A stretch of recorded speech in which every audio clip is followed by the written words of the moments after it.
ವೀಕ್ಷಕರಿಗೆಲ್ಲ ನಮ್ಮ ಚಾನೆಲ್ಗೆ ಆತ್ಮೀಯವಾದ ಸ್ವಾಗತ. ಒಂದು ಪಾತ್ರೆಗೆ ಸ್ವಲ್ಪ ಸನ್ಫ್ಲವರ್ ಎಣ್ಣೆಯನ್ನು ಹಾಕಿಕೊಂಡು ನಂತರ ಕಟ್ ಮಾಡಿ ಇಟ್ಟುಕೊಂಡಿರುವಂತಹ 2 ಈರುಳ್ಳಿಯನ್ನು ಹಾಕಿ ಬಾಡಿಸಿಕೊಳ್ಳಿ. ಇದಕ್ಕೆ ಸ್ವಲ್ಪ ಉಪ್ಪನ್ನು ಸೇರಿಸಿಕೊಳ್ಳಿ. ನಂತರ ಕಟ್ ಮಾಡಿ ಇಟ್ಟುಕೊಂಡಿರುವಂತಹ ಟೊಮೆಟೊವನ್ನು ಹಾಕಿ ಒಟ್ಟಿಗೆ ಚೆನ್ನಾಗಿ ಬೇಯಿಸಿಕೊಳ್ಳಿ.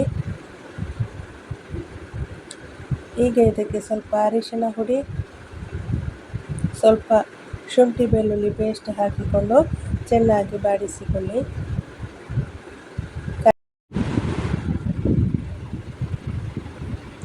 ಈ ಸಮಯದಲ್ಲಿ ಸ್ವಲ್ಪ ಕರಿಬೇವು ಸೊಪ್ಪನ್ನು ಕೂಡ ಹಾಕಿಕೊಂಡು ಚೆನ್ನಾಗಿ ಬಾಡಿಸಿಕೊಳ್ಳಿ. ಇನ್ನೊಂದು ಸ್ಟವ್ ಹತ್ತಿಸಿ ನಾವು ಗ್ರೈಂಡ್ ಮಾಡಿ ಇಟ್ಟುಕೊಂಡಿರುವಂತಹ ಅಕ್ಕಿ ಹಿಟ್ಟನ್ನು ಈ ರೀತಿಯಾಗಿ ಒಂದು ಸೌಟಿನಿಂದ ತಿರುಗಿಸಬೇಕು.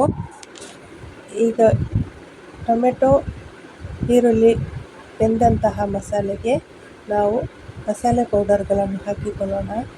1 ಚಮಚ ಚಿಕನ್ ಮಸಾಲ, 1 ಚಮಚ ಗರಂ ಮಸಾಲ, 2 ಚಮಚ ಕಾಶ್ಮೀರಿ ಚಿಲ್ಲಿ ಪೌಡರ್, ಚಿಕನ್ ಬೇಯಿಸಿರುವಂತಹ ನೀರು, ಸ್ವಲ್ಪ ಕೊತ್ತಂಬರಿ ಸೊಪ್ಪು ಹಾಕಿ ಚೆನ್ನಾಗಿ ಬೇಯಿಸಿಕೊಳ್ಳಿ. ಈಗ ನಾವು ಬಿಸಿ ಮಾಡಿ ಇಟ್ಟುಕೊಂಡಿರುವಂತಹ ಹಿಟ್ಟನ್ನು ಚೆನ್ನಾಗಿ ನಾದಿಕೊಳ್ಳಬೇಕು. ಸ್ವಲ್ಪ ಎಣ್ಣೆ ಹಾಕಿ ನಾದಿಕೊಂಡು ಕಡುಬು ಮಾಡುವ ಅದಕ್ಕೆ ಮಾಡಬೇಕು. ಚೆನ್ನಾಗಿ ನಾದಿಕೊಳ್ಬೇಕು, ಗಂಟು ಇರಬಾರದು. ನಂತರ ನಾವು ಮಾಡಿಟ್ಟುಕೊಂಡಿರುವಂತಹ ಟೊಮೆಟೊ ಈರುಳ್ಳಿಯ ಮಿಶ್ರಣ ಇದೆಯಲ್ವಾ, ಅದಕ್ಕೆ ಬೇಯಿಸಿರುವ ಚಿಕನನ್ನು ಹಾಕಿಕೊಳ್ಳಬೇಕು. ಇದು ಬೋನ್ಲೆಸ್ ಚಿಕನ್. ನಂತರ ನಾವು ನಾದಿ ಇಟ್ಟುಕೊಂಡಿರುವಂತಹ ಹಿಟ್ಟಿನಿಂದ ಸಣ್ಣ ಸಣ್ಣ ಕಡುಬುಗಳನ್ನು ಮಾಡಿಟ್ಟುಕೊಂಡಿರುವಂತಹ ಚಿಕನ್ ಮಿಕ್ಸನ್ನು ನಾವು ತಯಾರಿಸಿದಂತಹ ಕಡುಬಿನೊಳಗೆ ಹಾಕಿ ಉಂಡೆ ಕಟ್ಟಬೇಕು.